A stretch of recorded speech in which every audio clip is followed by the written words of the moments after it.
Oke, saya akan menerangkan bagaimana mentransformasi data interval menjadi data kategori.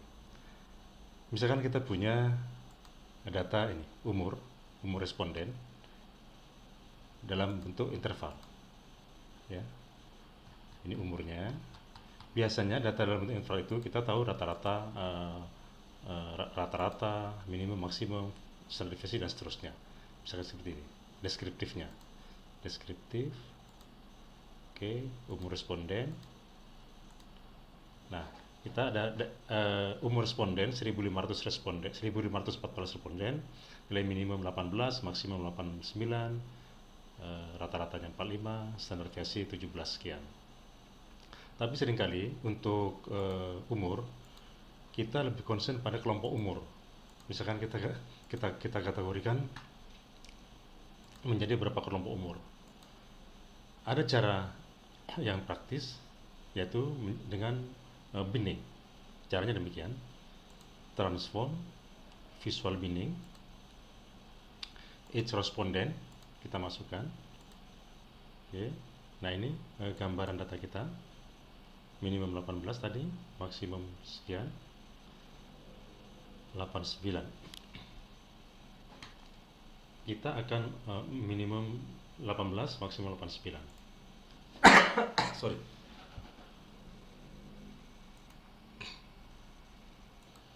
Oke, kita buat sebuah variabel, misalkan nama variabelnya usia. Artinya labelnya adalah age of respondent atau H2 deh. H2 deh ya, H2. Oke. Harus berbeda dengan nama yang ada saat ini. Age. Variabel yang aslinya adalah age, kita H2.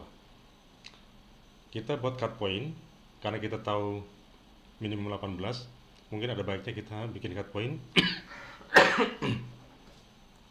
dari misalkan pertama 30, jumlah cut pointnya misalkan 5, lebar cut pointnya 10.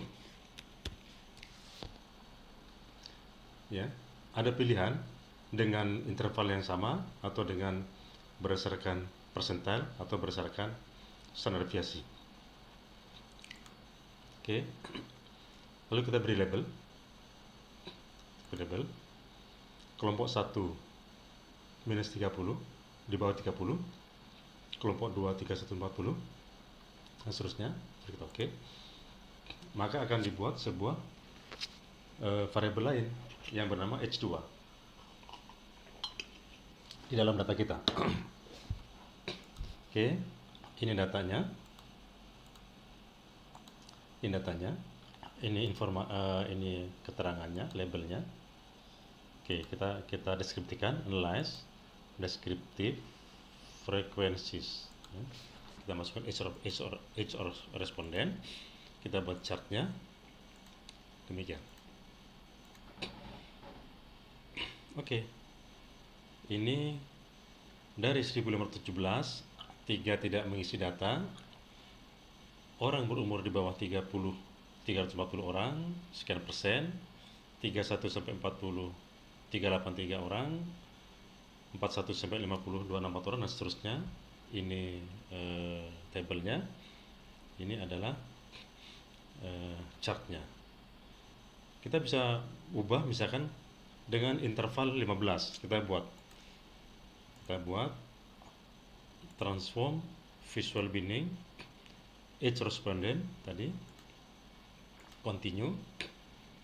Kita buat di sini H3. Oke, cut pointnya misalkan tetap 30, numbernya misalkan 4 dengan rentang 15, lebar 15. Apply. Oke. Ini datanya. Ini bin yang pertama, ini bin yang kedua. Kita deskriptifkan, deskriptif, frequencies. Ini age yang kedua, ini age yang ketiga. Oke. Itu demikian. Oh, sorry, ini masih belum diberi label. saya lupa kelompoknya, kelompok 1, kelompok 2, kelompok 3, kelompok 4, kelompok 5. Kita belum berikan label. Kita ubah lagi untuk membuat label data automatic binning age respondent. Kita buat age 4 ya. Age 4. Oke, make cut point dari 30, number 4 ini 15, apply, lalu kita buatkan label ya. Oke, labelnya oke, jadi analyze descriptive frequencies, ini age yang keempat. Oke ya, kelompok 1 di bawah 30, 340, 3145. Kita juga bisa membuat berdasarkan range berdasarkan standar deviasi. Kita coba transform visual binning age respondent, ini data yang asli ya, ini hasil binning. Oke, lalu kita pakai make cut point, kita pakai cut point, misalkan kita pakai satu standar deviasi, bisa 1, bisa 2, dan seterusnya kan. Apply, make label. Oke, ini H5, H5. Oke, ini dibuat satu. Ini H5, analyze descriptive frequencies, ini H5. Lebarnya berdasarkan standar deviasi. Kelompok 1 minus di bawah 28 sekian orang, 29 sampai 46 sekian orang, dan seterusnya. Terima kasih.